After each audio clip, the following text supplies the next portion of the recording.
السلام عليكم ورحمة الله وبركاته. إن الحمد لله نحمده ونستعينه ونستغفره ونعوذ بالله من شرور أنفسنا ومن سيئات أعمالنا. من يهده الله فلا مضل له ومن يضلل فلا هادي له، وأشهد أن لا إله إلا الله وحده لا شريك له، وأشهد أن محمدا عبده ورسوله صلى الله تعالى عليه وعلى آله وصحبه وسلم تسليما كثيرا. أما بعد، فقد قال الإمام البخاري رحمه الله تعالى كتاب العقيقة باب تسمية المولود غداة يولد لمن لم يعق عنه وتهنيكه. قال حدثني إسحاق بن نصر قال حدثنا أبو أسامة قال حدثني بريدة عن أبي بردة عن أبي موسى رضي الله عنه قال ولد لي غلام فأتيت به النبي صلى الله عليه وسلم فسماه إبراهيم فحنكه بتمرة ودعا له بالبركة ودفعه إلي وكان أكبر ولد أبي موسى। সম্মানিত ভাতৃমণ্ডলী, আল্লাহ রাব্বুল আলামিনের প্রশংসা এবং প্রিয় নবী সাল্লাল্লাহু আলাইহি ওয়াসাল্লামের উপর সালাত ও সালামের পর আজ জুমাবার 6 রবিউল আউয়াল 1447 হিজরি মোতাবেক 29 আগস্ট 2025 আমাদের ধারাবাহিক আলোচনা সহিহুল বুখারীর নতুন একটি পর্ব রয়েছে এবং ছোট্ট পর্ব যেহেতু, সেই জন্য আজকে ইনশাআল্লাহ তাআলা সেটি আমরা শেষ করব। আর তা হচ্ছে আকিকার পর্ব। আকিকা সম্পর্কে প্রায় মুসলিম ভাই বোনেরা জানেন যে আকিকা কাকে বলে। আকিকার শাব্দিক অর্থ হচ্ছে জবাই করা, আক্কা ইয়াউক্কু জবাই করা। আর যেহেতু আকিকা পশুর হয়, অন্য কোনো সম্পদের হয় না, গবাদি পশু থেকে, আর বিশেষ করে ছাগলের আকিকাই সুন্নাত। আকিকার ক্ষেত্রে ছাগল গরুর চাইতে উটের চাইতে উত্তম। আকিকার ক্ষেত্রে ছাগল গরুর চাইতে উটের চাইতে উত্তম। আর কোরবানির ক্ষেত্রে উট উত্তম গরুর চাইতে, গরু উত্তম ছাগলের চাইতে। এখন এই কথা থেকে বুঝতে পারলেন যে তাহলে গরুতে আকিকা চলতে পারে, কিন্তু ভাগে চলবে না। গরুতে আকিকা যদি কেউ দেয় বা উঠে দেয় তাহলে ভাগে চলবে না। ভাগের ফতোয়া ভুল। এই যে ভাগে আপনার প্রচলিত আকিকা দেন, এইভাবে আকিকা হয় না। কারণ আকিকা একটি জীবনের পক্ষ থেকে, একটি প্রাণের পক্ষ থেকে আপনাকে আল্লাহ একটি নিয়ামত দিয়েছেন, একটি জীবন দিয়েছেন, আপনার ছেলে অথবা মেয়ে দিয়েছেন, তার পক্ষ থেকে। সুতরাং একটি গোটা পশু হইতে হবে, ভাগ হবে না। তা সেই ক্ষেত্রে একটা অংশ দিয়ে একটি প্রাণের মুক্তির ব্যবস্থা, তার কল্যাণের ব্যবস্থা হবে না। এটি হচ্ছে আকলি দলিল, যুক্তি। কিন্তু নাকলি দলিল, হাদিসের দলিল হচ্ছে নবী সাল্লাল্লাহু আলাইহি সাল্লাম থেকে কোনো প্রমাণ নেই যে তিনি উটের আকিকা দিয়েছেন। অথচ সেই জামানায় উট সংখ্যায় মানুষের কাছে বেশি ছিল ছাগলের তুলনায়, গরুর তুলনায় উটের সংখ্যা বেশি ছিল। এই জন্য নবী সাল্লাল্লাহু আলাইহি ওয়াসাল্লাম যতগুলি কোরবানি দিয়েছেন সব কি দিয়েছেন? প্রায় উট দিয়েছেন। একমাত্র উযহিয়া কখনো দিয়েছেন ছাগলের। কিন্তু 100টি উট জবাই করেছেন হজের হাদি, সবগুলি উট, একটিও ছাগল ছিল না। জি, নবী সাল্লাল্লাহু আলাইহি সাল্লামের ছেলে মেয়েদের অথবা সাহাবায়ে কেরামদের নবী সাল্লাল্লাহু আলাইহি সাল্লামের জীবদ্দশায় কারো কোনো ছেলে বা মেয়ের উটের বা গরুর আকিকা হয়নি। এটি সবচেয়ে বড় দলিল। নবী সাল্লাল্লাহু আলাইহি ওয়াসাল্লামের পরে কিছু সাহাবী অথবা তাবেঈন কেউ যদি করে থাকেন তাহলে সেটা গোটা হইতে হবে। ওলামারা বলেছেন সেটা ভাগে নয়। সুতরাং যারা ভাগে আকিকা দিয়েছেন, এই আকিকা হয়নি, মনে রাখবেন, হয়নি। ভাগ কোরবানির ক্ষেত্রে আছে, কিন্তু আকিকার ক্ষেত্রে ভাগ নেই। তো এই মশলা বলার পরে প্রথমখানি মশলা বলে দিলাম কথা প্রসঙ্গে। আকিকা যেহেতু একটি জীবের হয়ে আকিকা জবাই করতে হয়, সেজন্য আকিকা বলা হয়। আকিকার পারিভাষিক অর্থ মানে ইসলামের পরিভাষায় একজন মুসলিম বুঝে আকিকা, নবজাতক শিশু, কারো ঘরে ছেলে অথবা মেয়ে ভূমিষ্ঠ হলে তার কল্যাণের জন্য নবী সাল্লাল্লাহু আলাইহি ওয়াসাল্লামের সুন্নাত হচ্ছে সুন্নাতে মুআক্কাদা, যে একটি প্রাণী জবাই করবে, গবাদি পশু, আর সেটি ছাগল হবে। যদি ছেলে সন্তান হয়তো 2টি আর কন্যা সন্তান হয়তো 1টি। যদি অভাব থাকে ছেলে সন্তানের পক্ষ থেকে 1টি করলেও চলবে, কোনো অসুবিধা নেই। কেউ উত্তম হচ্ছে যে 2টি করবে। কেন ছেলে মেয়ের কেন পার্থক্য? বেশ কিছু মাসাইলে ছেলে মেয়েদের পার্থক্য রয়েছে শরীয়তে, হেকমা আল্লাহ ভালো জানেন। জমি জায়গা ধন সম্পদের ভাগের ক্ষেত্রে ছেলে দ্বিগুণ পাবে, মেয়ের তুলনায় পাবে না, 2 ভাগ পাবে ছেলে আর মেয়ে পাবে 1 ভাগ। জি, এই ক্ষেত্রে রহস্য রয়েছে যে ছেলে সন্তানের দায়িত্ব অনেক বেশি, ভরণ পোষণের দায়িত্ব, রুজি রোজগার, আয় ইনকাম করার দায়িত্ব ছেলের, মেয়ের কোনো দায়িত্ব নেই ইসলাম। মেয়েদের দিয়ে ইনকাম করানো এটা পশ্চিমা কাফেরদের থেকে এসেছে মুসলিম সমাজে। এই পশ্চিমা শিক্ষা যদি মুসলিম দেশগুলিতে না আসতো তাহলে এই ধ্যান ধারণা তৈরি হতো না। ইসলাম এটিকে সমর্থন করেন না, কারণ মেয়েদের রোজগার করাই বাড়ির যে গুরুত্বপূর্ণ দায়িত্বগুলি রয়েছে সেগুলি অবহেলিত হয়, সেগুলির ক্ষেত্রে ত্রুটি হয়। আর বেশি গুরুত্বপূর্ণ কাজ যেগুলি মেয়েদের জন্য, মহিলাদের জন্য, সেগুলি ফেলে রেখে বাইরে সামলে বেড়ায়। স্বামীকে সন্তুষ্ট করার চাইতে তার ম্যানেজার বসকে সন্তুষ্ট করা মুখ্য উদ্দেশ্য হয়ে যায় চাকরি রক্ষার জন্য। আল্লাহ হেফাজত করে এসব থেকে। আর যদি একসাথে নারী পুরুষের চাকরি হয় তাহলে তো এই বালা মুসিবতের সীমা নেই। জি, দুনিয়ায় বালা মুসিবত, আখিরাতে বালা মুসিবত। আল্লাহ হেফাজত করে এসব। তাহলে আকিকার ক্ষেত্রেও ওই রকমই, যদি ছেলে সন্তান হয়তো 2টি আর মেয়ে সন্তান হলে 1টি। ওলামারা আর একটি হিকমার কথা বলেছেন যে সাধারণত মানুষের স্বভাব হচ্ছে, সেটা মানুষের স্বভাব কোনোটা জায়েজ, ভালো, পছন্দনীয়, নন্দনীয়, আর কোনোটা নিন্দনীয়। কিন্তু মানুষের কিছু স্বভাব আছে, ভালো আছে আর মন্দ আছে। মানুষের ভালো স্বভাব নেই, মায়া করা, সহানুভূতি, সমবেদনা, মেলা ভালো স্বভাব আছে প্রাকৃতিকভাবে, তেমনি খারাপ কিছু স্বভাব আছে। তো মানুষের একটি স্বভাব আছে যেটা খুব প্রশংসনীয় না আর না জায়েজও নয়, প্রাকৃতিক স্বভাব, যে ছেলে সন্তান হলে বেশি খুশি হয়, ইল্লা মাশাআল্লাহ। তো অধিকাংশ মানুষ কি হয়, ছেলে সন্তানে বেশি খুশি হয়। তো আল্লাহর বিধান হচ্ছে যে বেশি খুশি হয়েছে তো বেশি খরচ করো, বেশি খুশি হয়েছে তখন বেশি খরচ করো। বুঝতে পারলেন? এই জন্য 2টো আগে।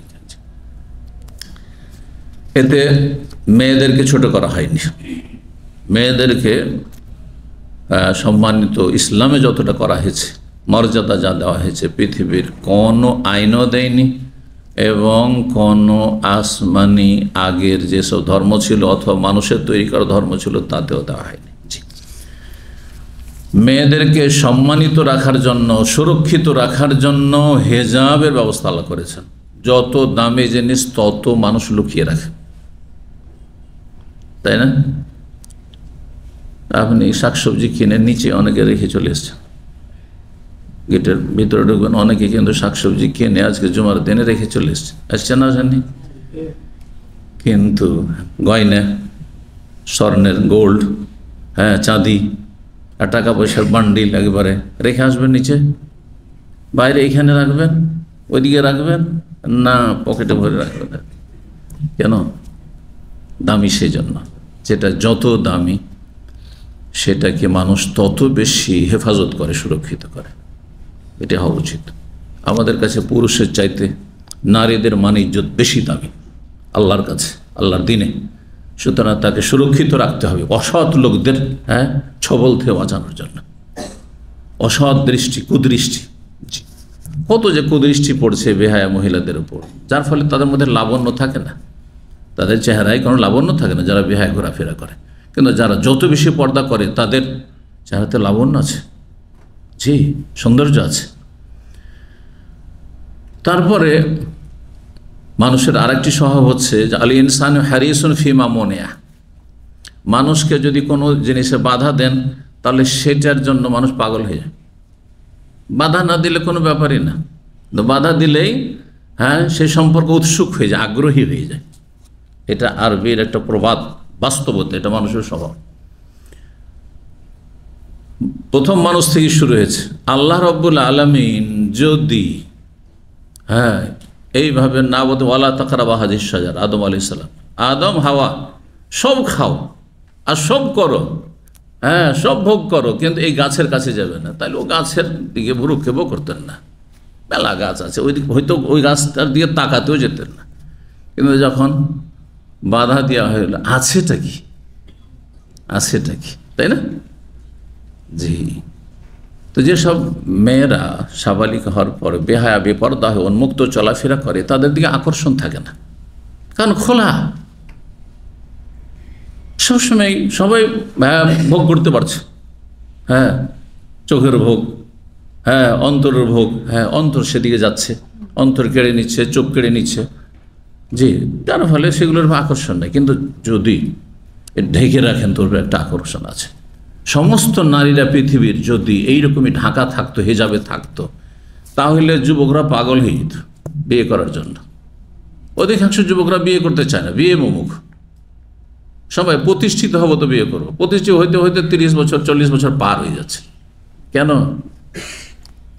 কলবের জেনা হয়েই যাচ্ছে, চোখের চাহিদা পূরণ হয়েই যাচ্ছে, আর কানের চাহিদা, জবানের চাহিদা, কথাবার্তা বলারও সুযোগ আছে, অবাধ মেলামেশারও সুযোগ আছে, যার ফলে বাকি শুধু একটু থাকছে, সেটাও অসৎ লোকদের জন্য সেটারও রাস্তা খোলা আছে। কোথায় আছে সব খোঁজ রাখে, তাই না? বড় জেনা ব্যভিচার, সেই রাস্তা অসৎ লোকদের জন্য খোলা আছে। ভালো মানুষরা ওই সবের ধারে কাছে নেই, তাদের সংখ্যা খুবই কম। তো যার ফলে আজকাল অধিকাংশ যুবকরা বিয়ে করতে চায় না। যদি, আবার বলছি, মেয়েরা সবাই হেজাবের মধ্যে থাকতো, তাহলে যুবক হওয়ার সাথে সাথে আছে কি এই পর্দার তলায়, পর্দার নিচে দেখার জন্য পাগল হয়ে যেত, তাড়াতাড়ি বিয়ে বসত, তাড়াতাড়ি বিয়ে করত। আল্লাহ বুঝার তৌফিক দান করেন। কিতাবুল আকিকা, এই পর্ব হচ্ছে আকিকার 71 নম্বর পর্ব, সহিহ বুখারী এটি, এবং প্রথম অধ্যায়ে বলছেন বাবু তাসমিয়াতুল মাউলুদ। এই অধ্যায় হচ্ছে নবজাতক শিশুর নাম রাখা। তাহলে নাম রাখিটি সুন্নতি কাজ, নাম রাখবেন, কিন্তু কোন দিন রাখবেন দেখি আপনাদের একটা পরীক্ষা করি। 7 দিনের দিন, তাই না? ব্যাস, তার আগে রাখা যাবে না? জি, বললেন যে সুন্নতের খেলাফ হয়ে যাবে নাকি? প্রথম দিনে রাখাও সুন্নত, 7 দিনে রাখাও সুন্নত। এইটা নতুন লাগবে আপনাদেরকে, শুনে রাখেন। ইমাম বুখারী প্রথম অধ্যায়, গাদাতা ইউলাদ, যেই দিনে শিশু ভূমিষ্ঠ হয়েছে সেই দিনেই নাম রাখা, এটিও সুন্নত। রাসূলুল্লাহ সাহাবায়ে কেরামদের রাখতে পারেন।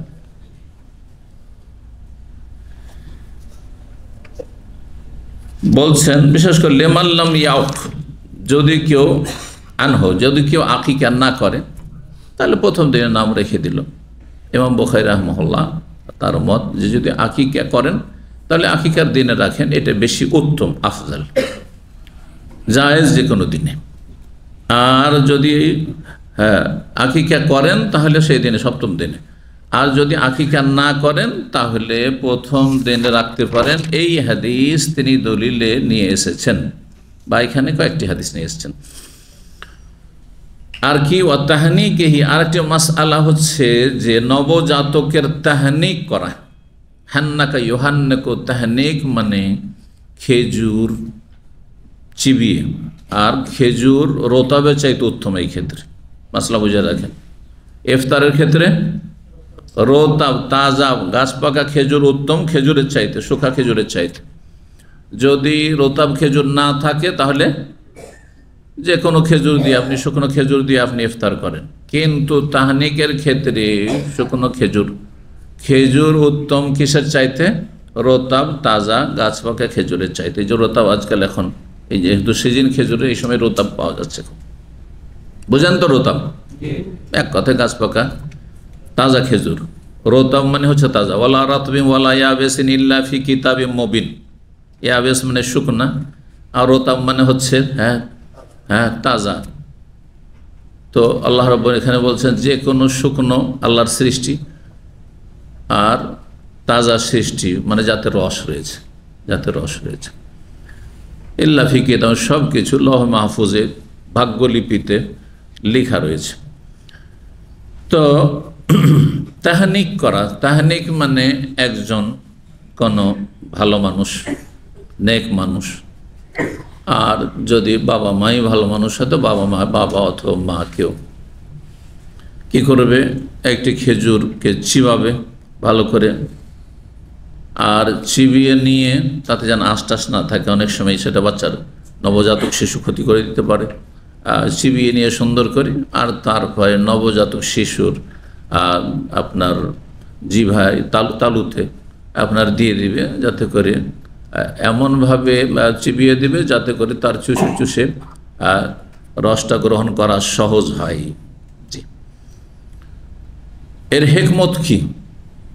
এর হেকমত কি বরকত না? এর হেকমত হচ্ছে যে শিশু, সদ্যজাতক শিশু যাতে করে খাদ্যবস্তুতে অভ্যস্ত হয়, দুধ ছাড়াও খাবারে অভ্যস্ত হয়।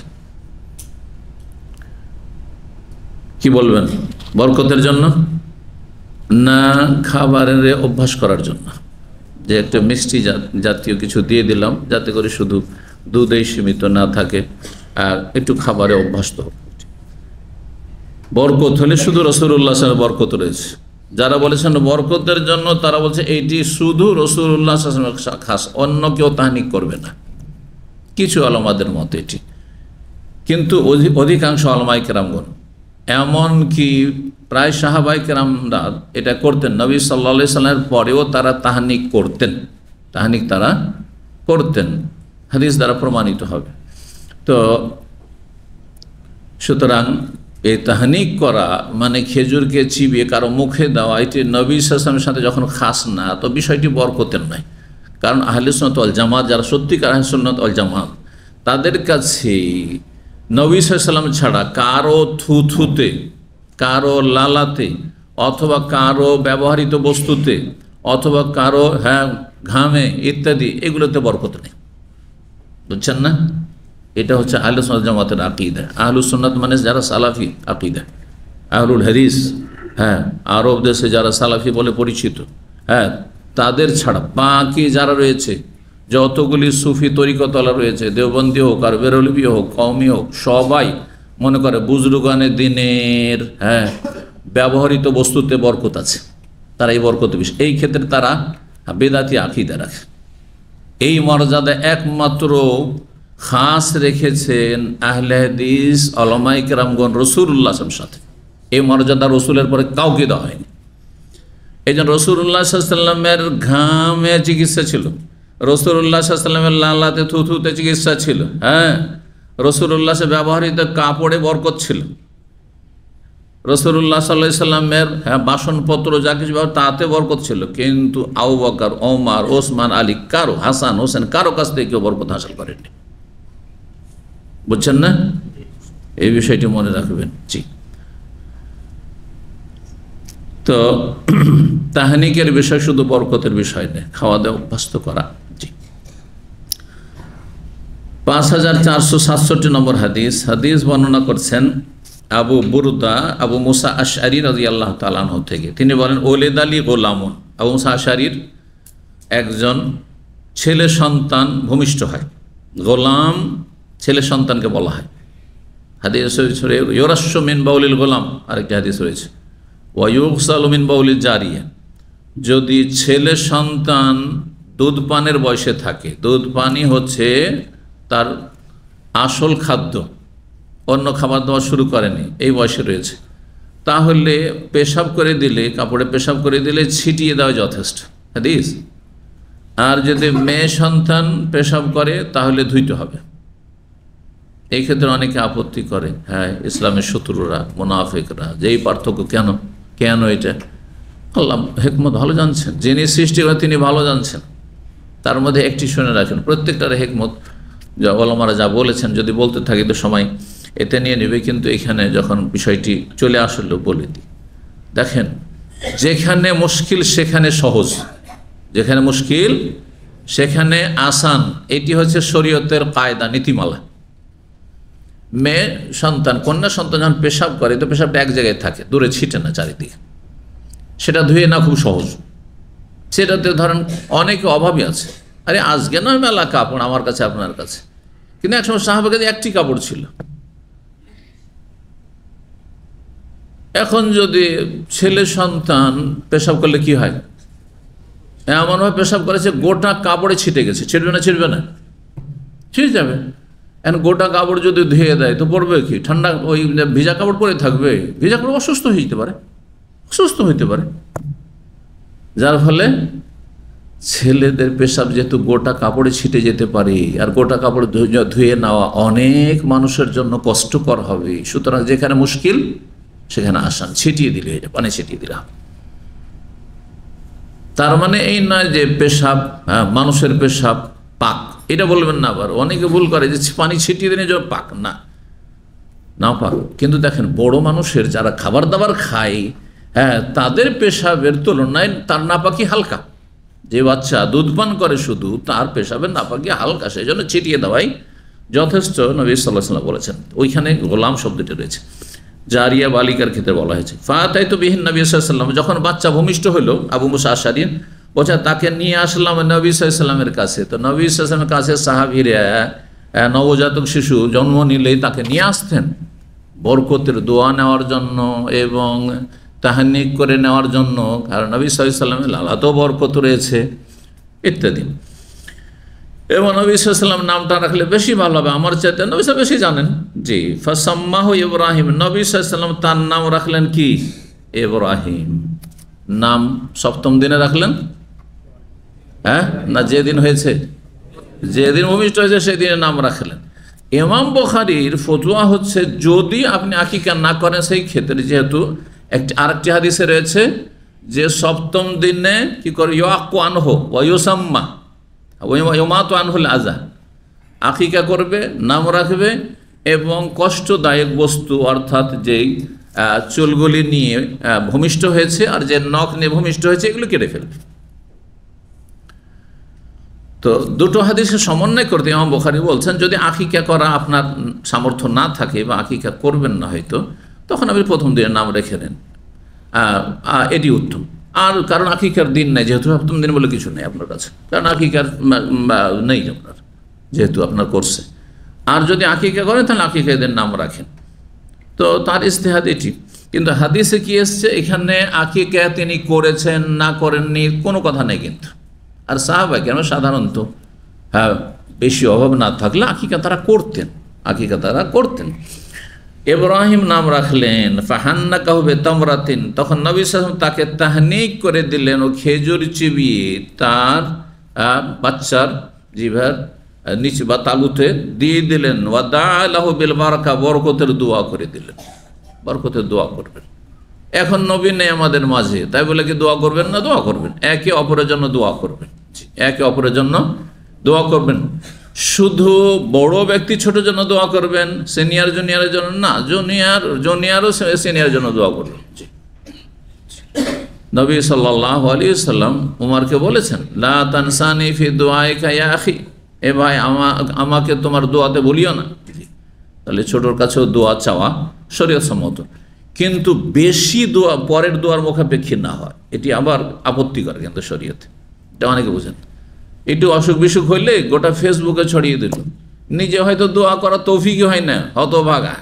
হ্যাঁ, অন্তর লাগিয়ে একবার ভালো করে দোয়া করেননি যে আল্লাহ আমাকে ভালো করে দাও, পরের কাছে শুধু দোয়া চাইছে, এটা ভালো জিনিস নয়। কিন্তু যেটা আজকাল প্রচলিত যে পরের দোয়ার বেশি শরণাপন্ন হওয়া অথচ নিজের দোয়াতে মেহনত পরিশ্রম নেই, একাগ্রতা নেই, এইটা নয়। যেন না, আপনি নিজে যথাযথ দোয়া করেন, আর তার উপরে যেমন আমার কাছে একটা মাল সামান আছে আমি নিজে উঠাবার চেষ্টা করব, নিজে নেওয়ার চেষ্টা করব, না পারলে তখন বলবো যে একটু হাত লাগাও ভাই, আমার মাথায় উঠিয়ে দাও, কাঁধে উঠিয়ে দাও, বুঝছেন না?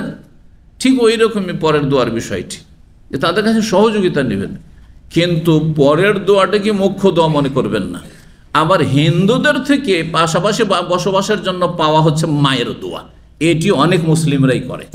বাবার দোয়া বলে না আমাদের সমাজের অধিকাংশ, দুনিয়াদার মুসলিমগুলো কি বলে, আমার মায়ের দোয়া। হিন্দুরা বলে মায়ের আশীর্বাদ, ওই আশীর্বাদ মানে দোয়া, একটু আশীর্বাদ দিয়ে দেন বা দোয়া দিয়ে দেন, বুঝছেন না? তাহলে হিন্দুয়ানি চালচলন থেকে গেছে আমাদের মধ্যে, স্বভাব থেকে গেছে না। অনেকে এখানে এসে একটু পয়সাওয়ালা হয়েছে, বলছে আমার মায়ের দোয়া আছে। আর তোমার বাপ কোথায় গেল? তোমার বাপ তোমার মায়ের চাইতে কম দোয়া করে? হতে পারে তোমার বাবা তোমার মায়ের চাইতে বেশি পরেশগার, মায়ের চাইতে বেশি দিনদার, মায়ের চাইতে বেশি আলেম। হ্যাঁ, তুমি মায়ের কথা বলছো, বাবার কথা বলছো না, এটা হিন্দুদের থেকে নেওয়া। সতর্ক সাবধানে। জি,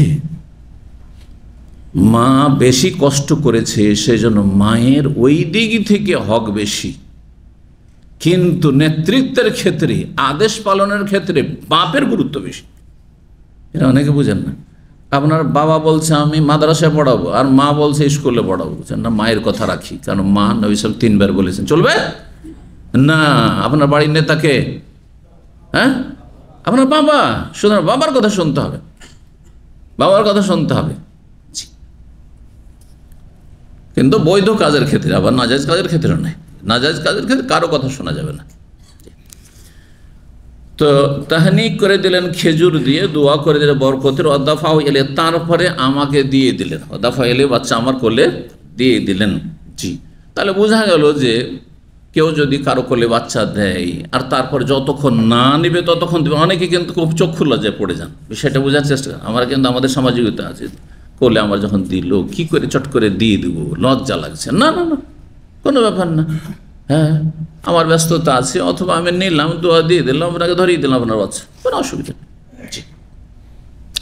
ওয়াকানা আকবরা ওয়ালাদ আবি মুসা, এটি ছিল আবু মুসা আশারি রাদিয়াল্লাহু তাআলা সবচেয়ে বড় ছেলে, ছেলেদের মধ্যে বা ছেলেমেয়েদের মধ্যে বড় ছেলে ছিল। তার নাম রেখেছিলেন ইব্রাহিম, রাসূলুল্লাহ সাল্লাল্লাহু আলাইহি ওয়াসাল্লাম। ইব্রাহিম নাম তাই রাসূলুল্লাহ পছন্দ নেই, নিজের ছেলের নাম ইব্রাহিম রেখেছেন রাসূলুল্লাহ। আবু মুসা আশারি ছেলের নাম ইব্রাহিম রেখেছেন রাসূলুল্লাহ। যে এই হাদিস থেকে বেশ কিছু মাসলা, তার মধ্যে একটি গুরুত্বপূর্ণ মাসলা, যে নাম রাখা প্রথম দিনে যেতে পারে, সে আকিকা দেন আর নাই দেন। আর বিশেষ করে যদি আকিকা না দিতে পারেন আপনি বা না দেন, তাহলে আপনি কি করবেন, প্রথম দিনের নাম রেখে দেন, এটি ভালো। জি, 5468 নম্বর হাদিস। হাদিস বর্ণনা করেছে মা আয়েশা রাদিয়াল্লাহু তাআলা আনহা বলেন, তিনি উতিয়ান নবী সাল্লাল্লাহু আলাইহি ওয়াসাল্লাম বিসাবিইন, নবী সাল্লাল্লাহু আলাইহি ওয়াসাল্লামের কাছে একটি শিশুকে নিয়ে আসা হলো। ইউহান্নে কহু, তার তাহনিক করার জন্য, মানে খেজুর চিবে তার মুখে দেওয়ার জন্য। ফাবালা আলাইহি, কিন্তু বাচ্চা আস্তে আস্তে নবী সাল্লাল্লাহু আলাইহি ওয়াসাল্লাম করলে পেশাব করে দিল। বাচ্চা কি করলো? পেশাব করে দিলেন। অবুঝ জানে নবী, পেশাব করতে হবে নবীর কোলে। জি, ফাআতবাহুল মা, নবী সাল্লাল্লাহু আলাইহি ওয়াসাল্লাম তখন তার উপর পানি ছিটিয়ে দিলেন অথবা ঢেলে দিলেন, যেটি বলে আতবা, মানে তার পেছনে লাগিয়ে দিলেন। পেছনে লাগিয়ে দুটো অর্থ হইতে পারে, কিন্তু যেহেতু আমাদের কাছে হাদিস রয়েছে ছেলে মেয়ের পেশাবের ক্ষেত্রে পার্থক্য, যে ছেলে সন্তান হলে পানি ছিটিয়ে দেওয়া যথেষ্ট, কিন্তু ছিটিয়ে দেওয়া যথেষ্ট, সেই জায়গায় যদি ধুয়ে নেন তো অসুবিধা আছে। আরও ভালো করলেন, আমার কাপড় আছে, আমি পেশাব করেছে ধুয়ে নিলাম, কোনো অসুবিধা, আরও ভালো হইল। জি, কোনো অসুবিধা নেই। 5469 নম্বর হাদিস। হাদিস বর্ণনা করছেন আসমা বিনত আবি বকর রাদিয়াল্লাহু তাআলা আনহুমা, আবু বকর সিদ্দিক রাদিয়াল্লাহু, বড় মেয়ে, তিনি বলছেন আন্না হামালাত বি আব্দুল্লাহ বিন জুবাইর বি মক্কা, তিনি আব্দুল্লাহ বিন জুবাইরকে গর্ভ হয়ে ধারণ করেন মক্কাতুল মুকাররম, হিজরতের পূর্বে। হিজরতের আগেই পেটে এসেছিল কে? আব্দুল্লাহ বিন জুবাইর। জুবাইর বিন আওয়াম, প্রখ্যাত সাহাবী, 10 মুবাশশার, 10 জন জান্নাতের সুসংবাদ প্রাপ্ত সাহাবায়ে কেরামদের অন্যতম তিনি। তো নবী সাল্লাল্লাহু আলাইহি ওয়াসাল্লামের ফুফুর ছেলে, ফুফুর সন্তান। তো এই বলছেন যে, তো আব্দুল্লাহ বলছেন যে ফুফাতো ভাই, ফুফুর ছেলে না, ফুফাতো ভাই। আবদুল্লাহ হচ্ছেন ফুফুর ছেলে। জি, কেন জুবাইরের বিয়ে ছিল সাফিয়া তার সাথে নবী সাল্লাল্লাহু আলাইহি ওয়াসাল্লামের ফুফু। তো বলছেন জান্না হামালাত বি আবদুল্লাহ বিন জুবাইর বে মক্কা, তিনি গর্ভ ধারণ করেছিলেন কাকে? আবদুল্লাহকে পেটে ধারণ করেছিলেন জুবাইরের ছেলে আবদুল্লাহকে। কালাত ফাখারাজতু ওয়া আনা মুতিম্মুন, তিনি বর্ণনা করছেন যে আমি যখন মক্কাতে হিজরতের সফর বেরোলাম তখন আমি 10 মাস বা গর্ভের সময়কাল পূর্ণ করে ফেলেছিলাম, মানে বাচ্চা হওয়ার সময় ঘনিয়ে এসেছিলাম। ফাতাইতুল মদিনাতা, তারপরে আমি মদিনায় আসলাম। ফানাজালতু কোবা, প্রথমে কোবায় অবতরণ করলাম। ফাওয়ালাদতু বিকোবা, কোবাতেই আমার এই ছেলে ভূমিষ্ঠ হইল। সুম্মা আতাইতু বিহি রাসূলুল্লাহ, রাসূলুল্লাহ সাল্লাল্লাহু আলাইহি ওয়াসাল্লামের সাথে সাথে পিছনে পিছনে তিনি এসেছেন। তাহলে তো রাসূলুল্লাহ সাল্লাল্লাহু আলাইহি ওয়াসাল্লাম সেখানে কোবাতে অবস্থান করেছে প্রথম বেশ কয়েকদিন। তো সেখানে নিয়ে আসলাম রাসূলুল্লাহ সাল্লাল্লাহু আলাইহি ওয়াসাল্লামের কাছে। ফাওয়াদাতু ফিহি হাজরিহি, আর তারপরে তার কোলে, ফি হিজরিহি হওয়া উচিত আসলে। তো এখানে যারা লিখেছে তারা হয়তো অনেক সময় ভুল করে দেয়। হিজর মানে হচ্ছে কোল, হ্যাঁ, হিজর মানে হচ্ছে কোল। ওয়ালাদতু বিকোবা, কোবায় আমি ভূমিষ্ঠ করলাম, মানে বাচ্চা ভূমিষ্ঠ হলো, জন্ম নিল। আর তারপর রাসূলুল্লাহর কাছে নিয়ে আসলাম, তারপরে তার কোলে রেখে দিলাম। সুম্মা দাবে তামরাতিন, তারপরে খেজুর নিয়ে ডাকলেন। ফামাদাগা, সেটিকে ভালো করে চিবিয়ে দিলেন। সুম্মা তাফালা ফি ফিহে, তারপরে আমার ছেলে আবদুল্লাহর মুখে তিনি সেই লালা সহ খেজুর দিয়ে দিলেন। ফাকানা আউওয়ালা শাইইন দাখালা জাওফাহু রিকু রাসূলিল্লাহ সাল্লাল্লাহু আলাইহি ওয়াসাল্লাম, সর্বপ্রথম যেই খাবারটি ছিল যা তার পেটে প্রবেশ করেছিল, পেটে গিয়েছিল, মানে আমার বাচ্চার, সেটি রাসূলুল্লাহ সাল্লাল্লাহু আলাইহি ওয়াসাল্লামের লালা, রাসূলুল্লাহ সাল্লাল্লাহু আলাইহি ওয়াসাল্লামের লালা, মানে লালা সহ সেই খেজুর। সুম্মা হান্নাকাহু বিত-তামরা, তারপর তাহানিক করলেন খেজুর দ্বারা। ওই খেজুরের সাথে লালা গিয়েছে, অথবা এখানে বলা যেতে পারে যে রাসূলুল্লাহ সাল্লাল্লাহু আলাইহি ওয়াসাল্লাম থুথু দিয়েছেন, আর তারপরে প্রথম রাসূলুল্লাহ সাল্লাল্লাহু আলাইহি ওয়াসাল্লাম থুথু গিয়েছে, তাতে বরকত রয়েছে, আর তারপরে তাহানিক করে দিয়েছেন। আর সুম্মা দাআ লাহু বিল বারাকা, কারণ শব্দগুলি বর্ণনাকারী একটু আগে পরে করে দিয়েছে। খেজুর নিয়ে ডাকলেন, চিবিয়ে দিলেন, আর থুথু দিলেন, তার মানে অলরেডি খেজুর চিবিয়ে দিয়েছেন, কিন্তু আবার বলছেন তারপরে তাহানিক করলেন। তো মনে হচ্ছে যে আগে থুথু দিয়েছেন তারপরে তাহানিক করেছেন, কিন্তু না, একসাথেই দুটো করেছেন। লালা মানে থুথু এবং তার সাথে খেজুর একসাথে মুখে দিয়েছেন। সুম্মা দাআ লাহু, তারপরে দোয়া করেছেন। ফাবাররাকা আলাইহি, বরকতের দোয়া করেছেন। ওয়াকানা আউওয়ালা মাউলুদিন ওয়ালিদা ফিল ইসলাম, ইসলামের ইতিহাসে সর্বপ্রথম শিশু যে ভূমিষ্ঠ হয় সে হচ্ছে আমার সন্তান আবদুল্লাহ বিন জুবাইর। কে বলছেন? জি,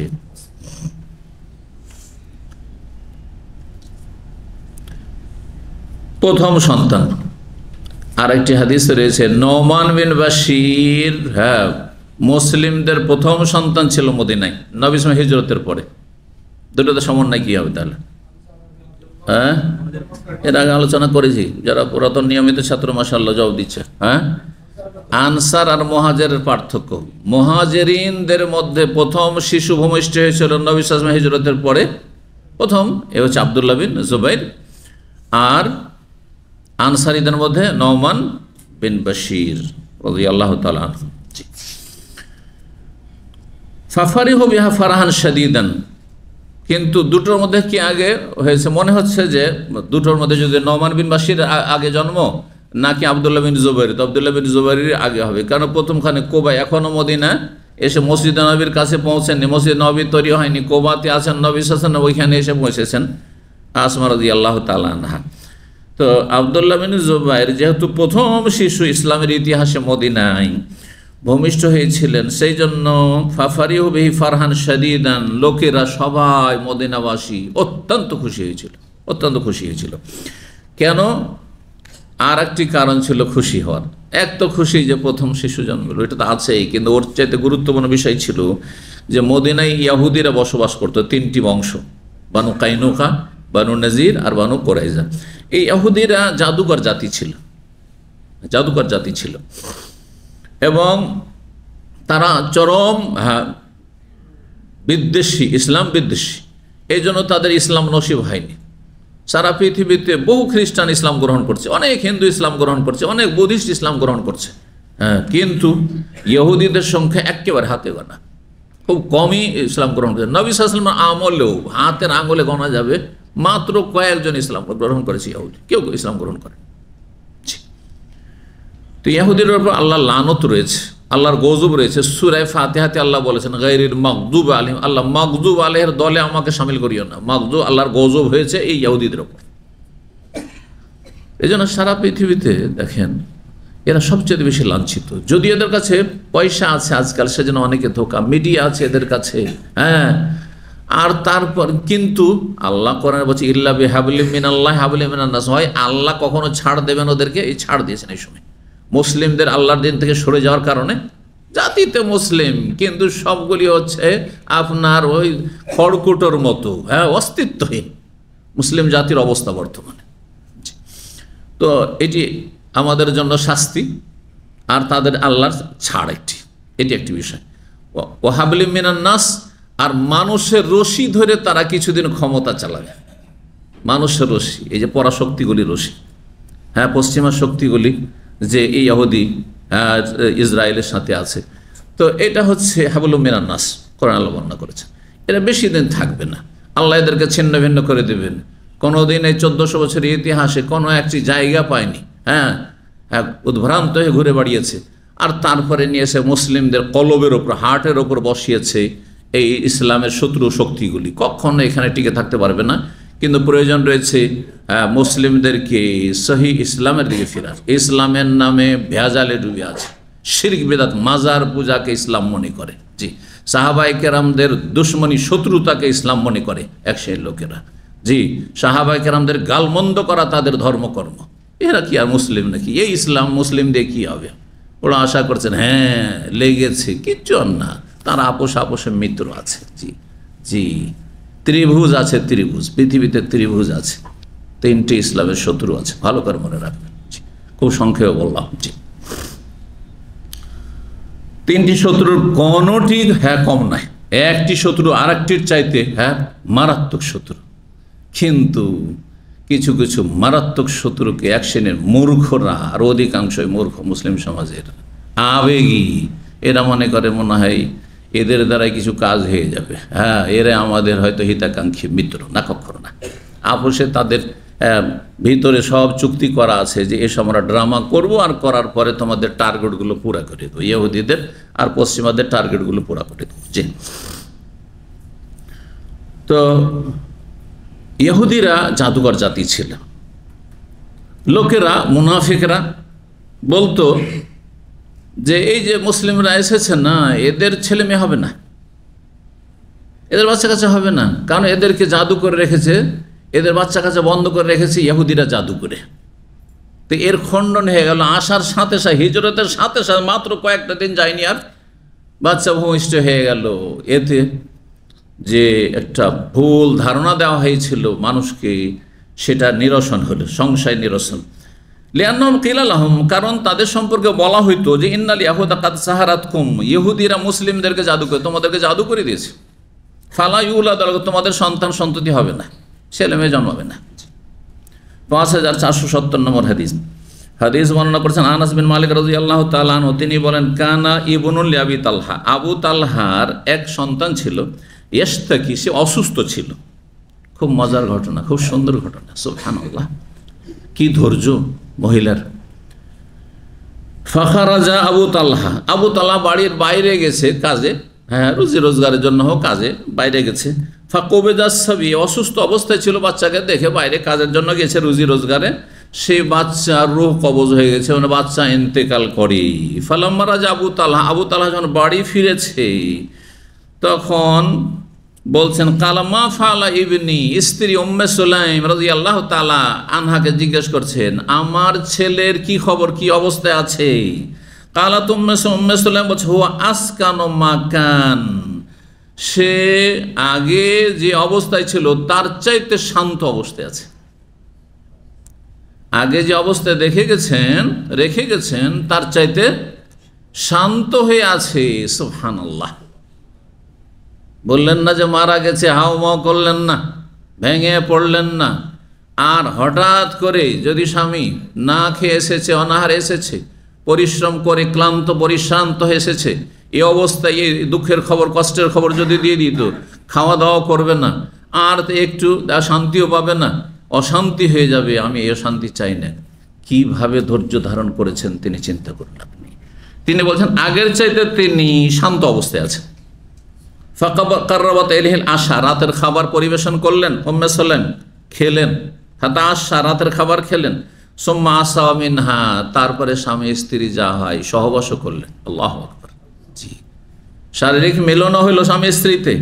ফালাম্মা ফারাগা, যখন সহবাস শেষ হয়েছে, খাওয়া দাওয়া শেষ হয়ে গেছে, কালা, তখন স্ত্রী উম্মে সালেম বলছেন, ওয়ারিস সাবিয়া, বাচ্চাকে দাফন করে আসুন।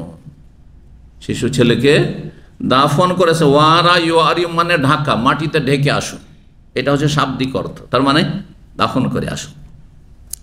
দাফন শব্দটা তো আরবি, তাই না? কিন্তু এমন হয়ে গেছে যে বাংলা হয়ে গেছে। ঠিক ওই রকম বাংলা হয়ে গেছে যে হজে হাজিরা আসে, আসার পরে নাকি কোনো হাজিরকে জিজ্ঞাসা করেছে যে তুমি তো হজ করে আসলে, তাদের ভাষা টাষা কিছু বুঝলে? তো বলছে কিছুই বুঝলাম না, শুধু আজান একামতটা বাংলায় হচ্ছে। বুঝতে পেরেছেন? কিচ্ছু বুঝতে পারি না, সব আরবি বলছে, শুধু আজান একামতটা বাংলা বলছে আমাদের মতোই। মানে দেশে যদি বলে তাহলে ওটি বাংলা হয়ে গেল, তাই না? তো ওই রকম বিষয়টি যে দাফন বললে বুঝছেন, কিন্তু ওয়ারিস সাবিয়া তো বুঝছেন না, কারণ দাফন আপনাদের বাংলা হয়ে গেছে। জি, ওয়ারিস, বাচ্চাকে ঢেকে আসুন মানে দাফন করে আসুন। ফালাম্মা আসবাহা আবু তালহা, আবু তালহা সকাল হয়েছে, আতা রাসূলুল্লাহ, রাসূলুল্লাহ সাল্লাল্লাহু আলাইহি সাল্লামের খেদমতে হাজির হয়েছেন। ফাআখবারও, ঘটনা গিয়ে বলে যে ইয়া রাসূলুল্লাহ, আমার স্ত্রী এরকম করেছে, ছেলে মারা গেছে, আমাকে খবর দেয়নি, তারপরে এই ঘটনা, রাত্রে খাবার খেয়েছি, খাবার খেয়ে আমাদের মিলন হয়েছে। মিলনের কথা তখন বলেননি। ফাআখবারও, ফাকাল, বললেন আরাসতুমুল লাইলা, রাত্রে কি তুমি মিলন করেছো? নবী জিজ্ঞেস করছেন, এই রাতে কি তোমাদের মিলন হয়েছে স্বামী স্ত্রী? কালার নাম, হ্যাঁ মিলনও হয়েছে। তারপর আমাকে বলেছে যে হ্যাঁ এরকম ছেলে মারা গেছে। কালা, নবী সাল্লাল্লাহু আলাইহি দোয়া দিলে, আল্লাহ বারিক লাহুমা ফি লাইলাতিহিমা, হে আল্লাহ এই দুইজনের, এই দম্পতির, হ্যাঁ আবু তালহা এবং উম্মে সুলাইমের রাতে তুমি বরকত দান করো, এই রাতের মিলনে বরকত দান করো। সাথে সাথেই নবীর দোয়া কবুল হয়েছে সাল্লাল্লাহু আলাইহি ওয়াসাল্লাম। গোলামান, একটা ছেলে সন্তান ভূমিষ্ঠ হল, গর্ভধারণ করলো ওই রাতে, আর ছেলে সন্তান জন্ম হইল। কাল আলী আবু তালহা, তখন আবু তালহা বলছেন, ইহফাজু হাত্তা তাতিয়া বিহান নবী সাল্লাল্লাহু আলাইহি ওয়াসাল্লাম, একে ভালো করে যত্ন করে রাখো এবং তাকে নবী সাল্লাল্লাহু আলাইহি ওয়াসাল্লামের কাছে নিয়ে চলো। ফাতা বিহিন নবী সাল্লাল্লাহু আলাইহি ওয়াসাল্লাম, তারপরে নবী সাল্লাল্লাহু আলাইহি ওয়াসাল্লামের কাছে নিয়ে গেলেন আবু তালহা শিশুকে। ও আরসালাত মাহু বেতামারাতিন, আর কয়েকটি খেজুর নিয়ে পাঠালেন। ও আরসালাত মাহু বেতামারাত, কয়েকটি খেজুর নিয়ে পাঠালেন। তাহলে বোঝা গেল যে তাহনিক করার ক্ষেত্রে একটাই খেজুর নিয়ে যাবেন, জরুরি না, বেশি একটু বেশি করে নিয়ে যান, ওর মধ্য থেকে যেটা বেশি পছন্দ হবে সেটা দেবেন, অথবা একাধিক প্রয়োজন হইলে। ফাআখাযাহু নবী সাল্লাল্লাহু, নবী সাল্লাল্লাহু আলাইহি ওয়াসাল্লাম নিলেন বাচ্চাটিকে। ফাকাল আমাহু শাই, কোনো কিছু আছে, মানে তোমরা খেজুর টেজুর কিছু নিয়ে এসেছো? কালো নাম, হ্যাঁ তামারাত, কয়েকটি খেজুর নিয়ে এসেছি, তাহনিক করার জন্য কয়েকটি খেজুর নিয়ে এসেছি। ফাখাযাহান নবী সাল্লাল্লাহু আলাইহি ওয়াসাল্লাম, নবী সাল্লাল্লাহু আলাইহি ওয়াসাল্লাম সেটিকে নিলেন। ফামাদাগাহার, খেজুর, একটি খেজুর নিয়ে সেটিকে চিবালেন। সুম্মা আখাযা মিন ফিহি, তারপর মুখ থেকে বের করলেন। ফাজাআলা ফি ফিস সাবিয়ে, তারপর ফিস সাবিয়ে, দুই ফি আছে, আগের ফি মানে ভিতরে, আর দ্বিতীয় ফি মানে ফামুন। ফামুন আসলে ফৌহন ছিল, আর ওখান থেকে ফুকা ফাকা ফিকে, ফি ফামুন মানে মুখ।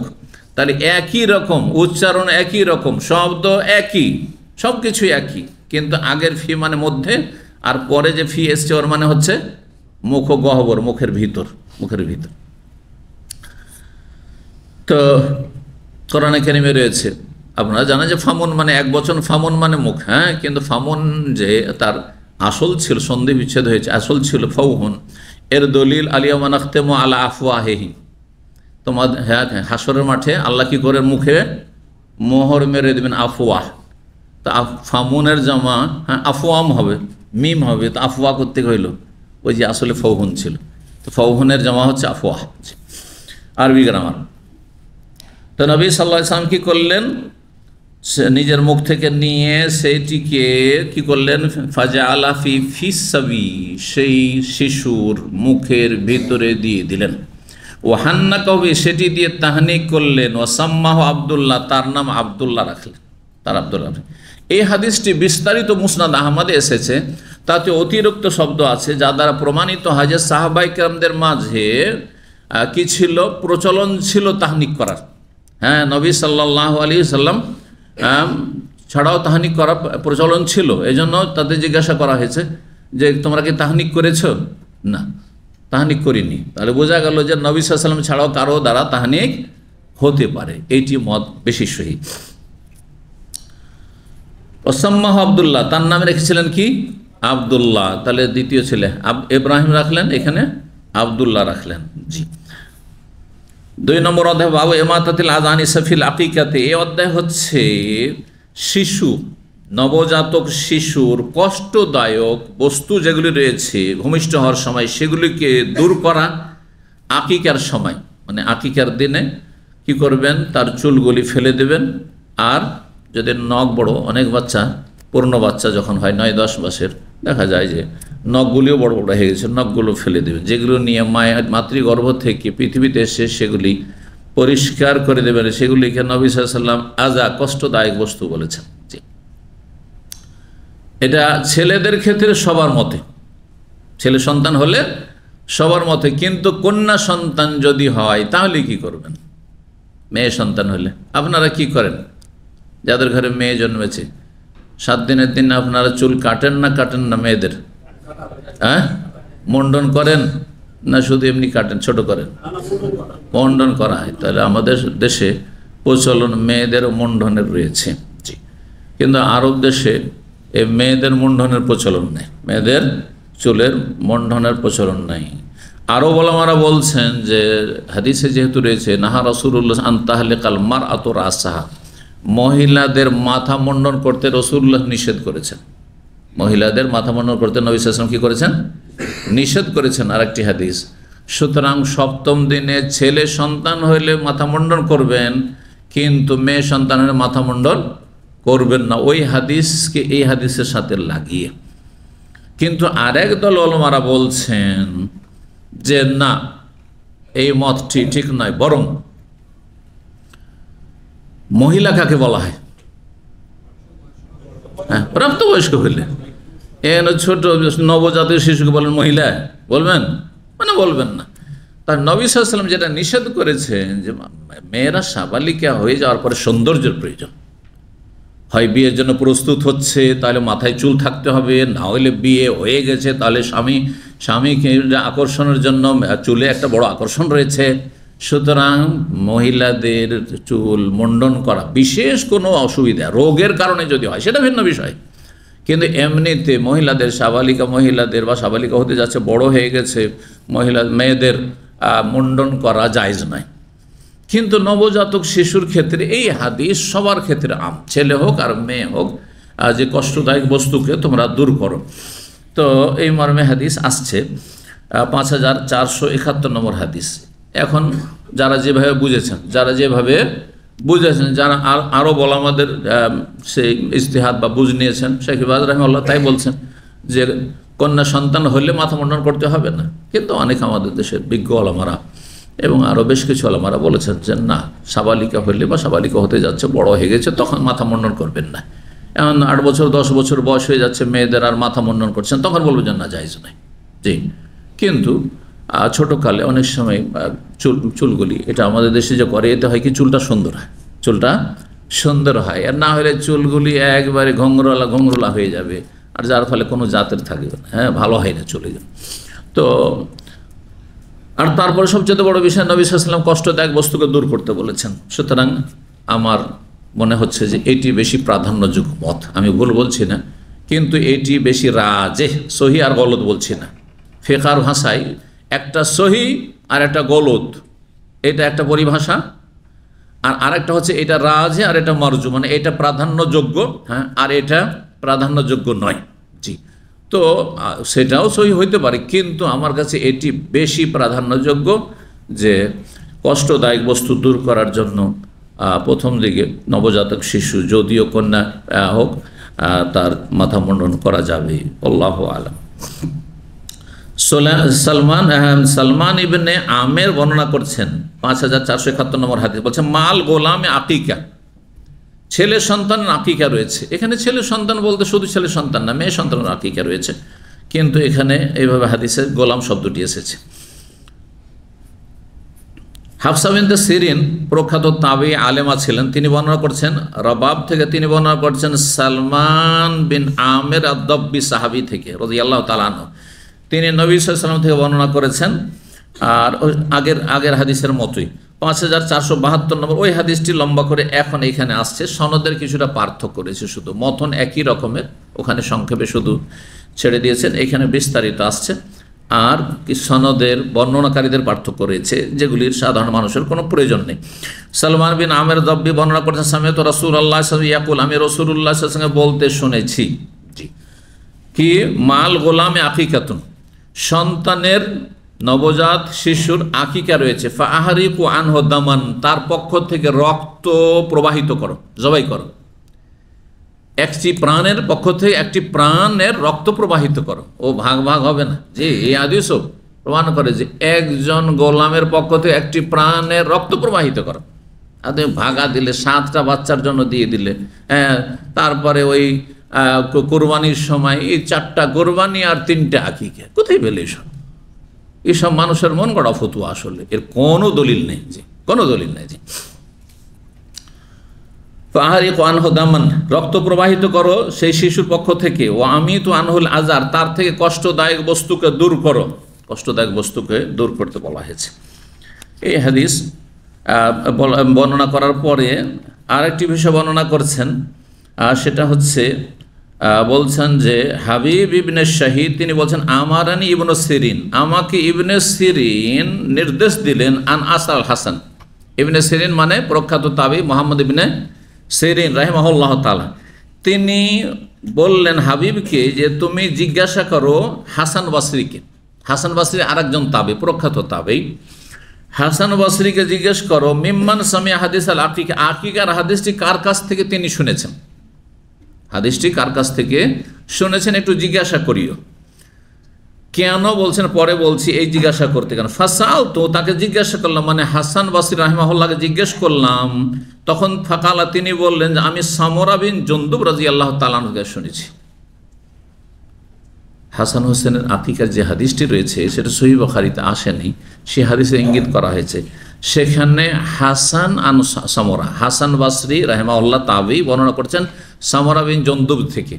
এখন এই সামরা বিন জুনদুবের সাথে দেখা সাক্ষাৎ এবং তার কাছ থেকে হাদিস শোনার প্রমাণ আছে কি না, এটা নিয়ে মুহাদ্দিসিনদের সনদের বিষয়টি বড় ইখতিলাফ রয়েছে। এই ক্ষেত্রে 3টি মত রয়েছে, এই ক্ষেত্রে 3টি মত রয়েছে। একদল বলছেন যে হাসান বসরি সামরা বিন জুনদুব সাহাবী থেকে হাদিস শুনেছেন, আকিকার শুধু না অন্য হাদিসও শুনেছেন।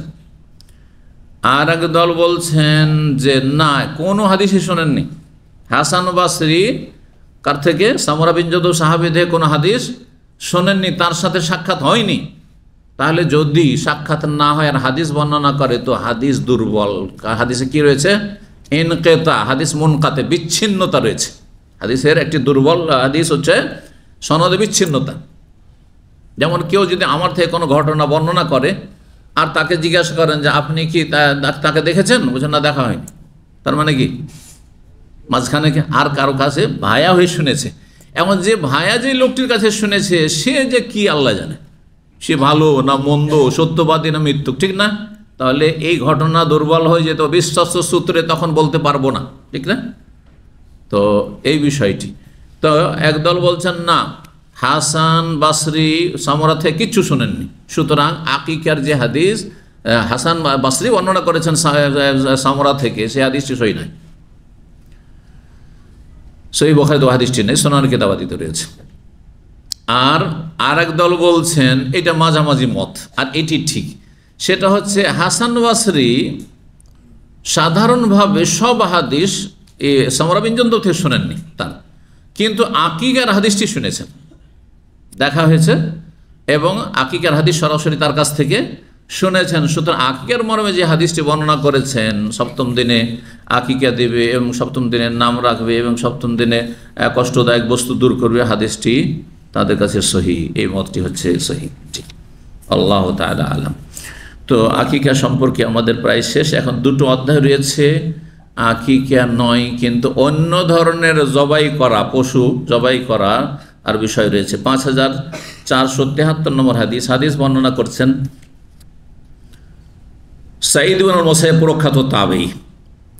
তিনি বর্ণনা করেছেন আবু হুরায়রা রাদিয়াল্লাহু তাআলা আনহু থেকে, বলেন আনিন নবী সাল্লাল্লাহু নবী সাল্লাল্লাহু আলাইহি ওয়াসাল্লাম থেকে বর্ণনা করে তিনি বলেন, লা ফারা ওয়ালা আতিরাতা ওয়াল ফারাউ আউয়ালুন নিতাজ কানু ইয়াজবাহুনাহু লিতাওয়াগীতিহিম ওয়াল আতিরাতু ফি রাজাব। বলছেন রাসূলুল্লাহ সাল্লাল্লাহু আলাইহি ওয়াসাল্লাম, লা ফারা, ইসলামে ফারা নামক যে জবাইয়ের প্রচলন ছিল, পশু জবাইয়ের, তার কোনো অস্তিত্ব নেই, মানে তার কোনো অনুমতি নেই। ওয়ালা আতিরা, আতিরা নামক যে জাহিলি যুগে জবাই করত, পশু জবাই করত, তারও কোনো অস্তিত্ব নেই, মানে সেটা স্বীকৃত ইসলামে নয়, কোনো স্থান নেই। অর্থাৎ এইরকম জবাইগুলি যা পরম্পরা চলে আসছিল সেগুলি চলবে না।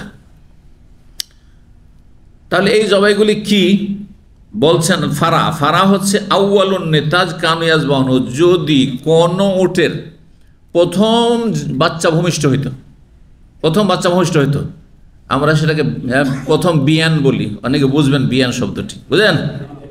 বুঝেন না? বুঝেন না? মাশাআল্লাহ। প্রথম বিয়ানের বাচ্চা, যেটি প্রথম বিয়ানের বাচ্চা, সেটাকে তারা কি করত? এটা ছেড়ে দিত দেবদেবীর নামে, আর সেটাকে জবাই করত, উৎসর্গ করত, বলিদান করত। হিন্দুদের ভাষা বলিদান করা, হ্যাঁ। তো ইয়াজবাহুনা, তারাও হিন্দুদের মতোই মুশরিক ছিল, তারাও পৌত্তলিক ছিল। মক্কার কাফেররা কাবার চারদিকে 360টা মূর্তির পূজা করে। তো হিন্দুদের মধ্যে 33 কোটি দেবতার যেমন ধারণা রয়েছে, তো মক্কার কাফের মুশরিকের মধ্যে ওই রকমই হাজার হাজার দেবতার ধারণা ছিল, আর ঘরে ঘরে পূজা হইতো, আর কাবার চারদিকেও 360টা মূর্তি। ইতিহাস মাত্র 300 বছর। 300 বছরে জাতি এমনভাবে পাল্টে যেতে পারে। সেই জন্য সবসময় সতর্ক সাবধান, নিজের ক্ষেত্রে, নিজের ছেলে মেয়ের ক্ষেত্রে। আপনি কখনো ভাববেন না যে আমি সহি আকিদা পেয়ে গেছি, সহি সুন্নাহ পেয়ে গেছি, অথবা জনসূত্রে আমি আহলে হাদিস আর সহি আকিদা, তো মনে হচ্ছে আমার ছেলেমেয়েরা নাস্তিক হবে না, আমার ছেলেমেয়েরা মাজার পূজারি হবে না, আমার ছেলে বিভ্রান্ত হবে না, কত কি হইতে পারে, কাদিয়ানি হবে না, আহলে কোরআন হবে না, জাহান্নামী হবে না, জাহান্নামী হয়ে যেতে পারে। যে রবের কাছে সবসময় দোয়া করবেন, আল্লাহ তুমি আমাকে হেদায়েত করে রাখো, আমার ছেলে মেয়েদেরকে হেদায়েত রাখো, কিয়ামত পর্যন্ত আমার প্রজন্মকে হেদায়েত করে রাখো। দোয়া করতে অসুবিধাটা কি আছে? ইয়াকিনের সাথে দোয়া করুন। হতে পারে আল্লাহ রাব্বুল আলামিন আপনার এই দোয়া কবুল করবেন, আর আপনার নসল, আপনার প্রজন্ম কিয়ামত পর্যন্ত হেদায়েতের পরে আপনার এই দোয়ার ওসিলাতে। আপনাকে চিনলই না আপনার আগামী প্রজন্ম, কিন্তু সেই দোয়ার বরকতে তার দিনের উপর থাকতে পেরেছে। ইব্রাহিম আলাইহিস সালাম যদি দোয়া করেন, ইব্রাহিম, হ্যাঁ, আল্লাহর খলিল, অন্তরঙ্গ বন্ধু, 2 জন মানুষ শুধু আল্লাহর খলিল বলা হয়েছে, 2 জন মানুষ, তৃতীয় কেউ নেই। কে? ইব্রাহিম খলিলুল্লাহ আর মোহাম্মদ খলিলুল্লাহ আলাইহিমুসসালাতু ওয়াসসালাম। জি, অন্য নবীদেরকে আল্লাহ রাব্বুল আলামিন অন্য উপাধি দিয়েছেন, সে হাবিব বলেন আর রফিক বলেন, আর কিছু বলেন, কিন্তু খলিল মানে অন্তরঙ্গ বন্ধু, যার ভালোবাসা মানুষের শিরা অপসরাই একেবারে সিক্ত হয়ে যায়, এইরকমের ভালোবাসা।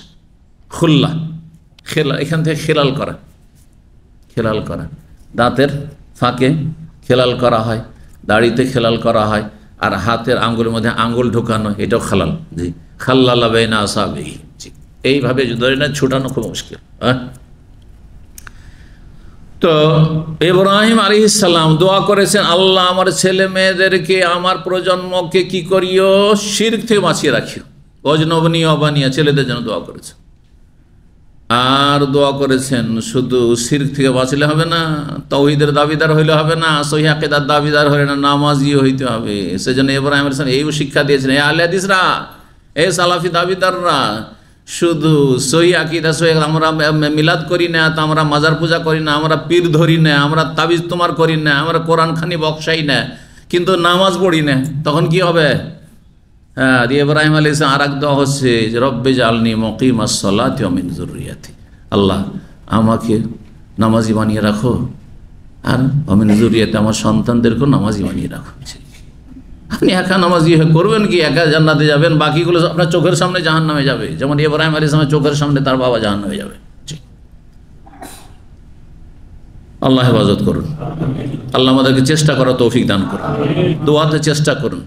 রব দিতে চাইছেন, দেওয়ার জন্য প্রতি রাতে প্রথম আকাশে নেমে আসছেন, আমরা চাইতে পারছি না। আল্লাহ চাওয়ার তৌফিক দান করুন।